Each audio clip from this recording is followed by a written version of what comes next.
UP में BJP की भारी बहुमत से जीत का असर दिल्ली में दिख रहा है। अलीपुर के शहीद स्मारक में बीजेपी कार्यकर्ताओं ने होली मिलन समारोह आयोजित किया।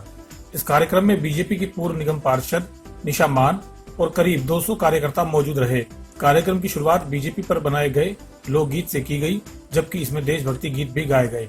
कार्यक्रम में बोलते हुए निशा मान ने कार्यकर्ताओं को होली और यूपी में बीजेपी की जीत की बधाई एक साथ दी। निशा मान ने कहा कि कार्यकर्ता किसी तरह का भेदभाव न रखें और पार्टी उम्मीदवार और यूपी की तरह दिल्ली नगर निगम चुनाव में भारी वोटों से विजयी बनाएं।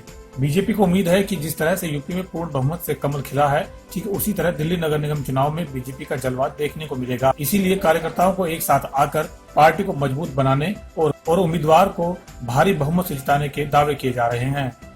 सबसे पहले तो मैं आप सभी को होली की शुभकामनाएं देती हूँ। होली बहुत ही मुबारक हो। जिस तरह होली के जो रंग हम अलग अलग रंगों के रंग मिला देते हैं और एक हो जाते हैं, तो मैं आपसे हाथ जोड़कर यही विनती करती हूँ कि पार्टी जिसको भी तय करे, संतोष जी का यहाँ पर अभी नाम आ रहा है, तो मैं यही कहूँगी कि आपसी गिले शिकवे छोड़कर सारा जो भी आपस में किसी का मनमुटाव हो तो एकजुट होकर जिस तरह से यूपी में बीजेपी की सरकार आई है वो आप यहाँ पर भी लाएं, तभी हम आगे बढ़ सकेंगे।